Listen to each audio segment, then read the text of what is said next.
ढाका में सरेआम गोलीबारी, विपक्षी नेता की हत्या, चुनाव से पहले ढाका में को सुरक्षा पर सवाल, करवान बाजार में कत्ल, ढाका में तनाव, आचार संहिता में हत्या, बांग्लादेश अलर्ट मोड पर, विपक्षी नेता का मर्डर, सेना सड़कों पर।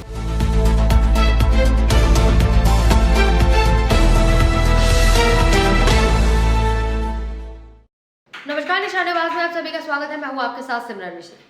पड़ोसी देश बांग्लादेश से इस वक्त एक बेहद परेशान करने वाली खबर सामने आ रही है। ढाका की सड़कें एक बार फिर खून से लाल हो गई। 12 फरवरी को होने वाले आम चुनावों से ठीक पहले राजधानी के सबसे व्यस्त व्यावसायिक इलाके करवान बाजार में सरेआम गोलियां चली हैं। विपक्ष के कद्दावर नेता अजीजुर रहमान मुसब्बिर की बेरहमी से हत्या कर दी गई है। हैरानी की बात यह है कि देश की आदर्श आचार संहिता लागू है, फिर भी हमलावर पुलिस और सुरक्षा एजेंसियों के नाक के नीचे से वारदात को अंजाम देकर फरार हो गए। क्या ये महज एक हत्या है या चुनावों में पहले विपक्ष की आवाज दबाने की कोई बड़ी साजिश? इस घटना के बाद ढाका में सेना को मोर्चा संभालना पड़ा है। आइए देखते हैं ग्राउंड जीरो की हमारी ये खास रिपोर्ट। ढाका में सरेआम गोलीबारी, विपक्षी नेता की हत्या, चुनाव से पहले ढाका में को सुरक्षा पर सवाल, करवान बाजार में कत्ल, ढाका में तनाव, आचार संहिता में हत्या, बांग्लादेश अलर्ट मोड पर, विपक्षी नेता का मर्डर, सेना सड़कों पर। बांग्लादेश में 12 फरवरी को होने वाले आम चुनावों से ठीक पहले राजनीतिक हिंसा का दौर थमने का नाम नहीं ले रहा है। मंगलवार रात राजधानी ढाका के सबसे व्यस्त व्यापारिक इलाकों में से एक करवान बाजार में अज्ञात हमलावरों ने स्वेच्छासेवक दल के पूर्व कद्दावर नेता अजीजुर रहमान मुसब्बिर की गोली मारकर हत्या कर। आदर्श आचार संहिता लागू होने के बावजूद हुई इस हाई प्रोफाइल हत्या ने देश की सुरक्षा व्यवस्था और चुनावी निष्पक्षता पर गंभीर सवाल खड़े कर दिए। व्यस्त बाजार में अंधाधुंध फायरिंग। घटना मंगलवार रात करीब 8:30 बजे की बताई जा रही है। प्रत्यक्षदर्शियों और पुलिस के अनुसार मुसब्बिर करवान बाजार स्थित सुपरस्टार होटल और बंशुधारा सिटी शॉपिंग कॉम्प्लेक्स के पास मौजूद थे। इसी दौरान घात लगाकर आए हमलावरों ने उन्हें निशाना बनाया। चश्मदीदों का कहना है कि हमलावरों ने बेहद करीब से मुसब्बिर पर गोलियां चलाई। एक गोली उनके पेट में लगी, जिससे वो मौके पर ही खून से लथपथ होकर गिर गए। इस हमले में मुसब्बिर के साथ मौजूद एक अन्य व्यक्ति भी गंभीर रूप से घायल हुआ है। ढाका मेट्रोपॉलिटन पुलिस के तेजगांव डिवीजन के अतिरिक्त उपायुक्त फजलुल करीम ने बताया कि ये वारदात स्टार कबाब के पास वाली गली में हुई। गोलीबारी की आवाज से पूरे इलाके में हड़कंप मच गया। घायलों को तत्काल पास के BRB निजी अस्पताल ले जाया गया, जहां डॉक्टरों ने मुसब्बिर को मृत घोषित कर दिया।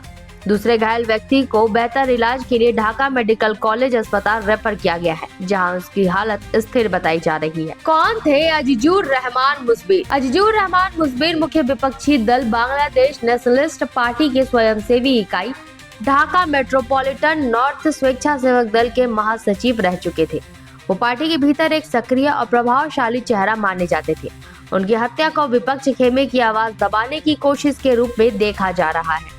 जांचकर्ताओं का मानना है कि हमलावरों ने मुसब्बिर की रेकी की थी और उनकी गतिविधियों से पूरी तरह से वाकिफ थे। आधी रात को सड़कों पर उतरा गुस्सा, सेना ने किया हस्तक्षेप। मुसब्बिर की मौत की खबर फैलते ही करवान बाजार और आसपास के इलाकों में तनाव व्याप्त हो गया। देर रात आक्रोशित समर्थकों और स्थानीय लोगों ने स्वर्ग फाउंटेन चौराहे पर धरना देकर सड़क जाम कर दिया। प्रदर्शनकारियों ने सरकार विरोधी नारेबाजी की और हत्यारों की तत्काल गिरफ्तारी की मांग की। इस विरोध प्रदर्शन के कारण ढाका की मुख्य धमनियों में यातायात पूरी तरह से रुक गया है। स्थिति की संवेदनशीलता को देखते हुए पुलिस के साथ सेना की टुकड़ियों को मैदान में उतारा गया। रात करीब 10:30 बजे सेना के जवानों ने प्रदर्शनकारियों को समझा बुझाकर सड़क से हटाया। हालांकि कुछ देर बाद प्रदर्शनकारी फिर से इकट्ठा होने लगे, जिसके बाद सुरक्षा बलों ने पूरे इलाके की घेराबंदी कर दी। वाहनों को कड़ी सुरक्षा और जांच के बाद ही वहां से गुजरने दिया गया। राजनीतिक हत्याओं का बढ़ता ग्राफ। ये कोई इकलौती वारदात नहीं है। बांग्लादेश में पिछले कुछ हफ्तों से राजनीतिक कार्यकर्ताओं को निशाना बनाने का सिलसिला तेज हुआ है। 22 दिसंबर को एक बाल मंच के नेता उस्मान हादी की बेरहमी से हत्या कर दी गई थी। और हालिया घटना की बात करें तो कुछ दिन पहले जुबो दल के एक स्थानीय नेता को भी गोली मारकर उसकी हत्या कर दी गई। राजनीतिक विश्लेषकों का मानना है कि 12 फरवरी के मतदान से पहले विपक्षी नेताओं को डराने और चुनावी माहौल को अस्थिर करने के लिए इस तरह की हिंसा का सहारा ले रहे। पुलिस जांच और भविष्य की चुनौती। बुधवार सुबह तक इस मामले में किसी की गिरफ्तारी नहीं हो सकी थी। पुलिस ने घटनास्थल से खोखे बरामद किए हैं और आसपास के सीसीटीवी फुटेज खंगाले जा रहे हैं। अधिकारियों का कहना है कि वे इस बात की जांच कर रहे हैं कि ये व्यक्तिगत रंजिश का मामला है या इसके पीछे कोई गहरी राजनीतिक साजिश है। वर्तमान में ढाका में सुरक्षा व्यवस्था चाक चौबंद कर दी गई है। चुनाव आयोग पर अब भी दबाव बना हुआ है कि वो आचार संहिता के उल्लंघन और बढ़ती हिंसा को रोकने के लिए कड़े कदम उठाए। मुसब्बिर की हत्या ने न केवल एक परिवार को उजाड़ दिया बल्कि बांग्लादेश के लोकतंत्र के सामने एक हिंसक चुनौती भी खड़ी कर दी है। मुसब्बिर की हत्या ने बांग्लादेश में चुनावी सुरक्षा के दावों की पोल खोल दी है। जिस तरह से पिछले कुछ दिनों में इकबाल मंच और जुबो दल के नेताओं को निशाना बनाया गया था, उसने लोकतंत्र के महापर्व पर हिंसा का साया गहरा कर दिया है। फिलहाल करवान बाजार में तनाव बरकरार है और सेना के जवान सड़कों पर गश्त कर रहे हैं। सवाल अब बांग्लादेश चुनाव आयोग पर है कि क्या वो इन खूनी संघर्षों के बीच एक निष्पक्ष और सुरक्षित मतदान सुनिश्चित कर पाएगा। तो इस खबर के हर पहलू पर अपनी नजर बनाए रहेंगे और पल पल का अपडेट आप तक पहुंचाते रहेंगे। देश और दुनिया की अन्य बड़ी खबरों के लिए जुड़े रहें शाहनवाज के साथ। नमस्कार।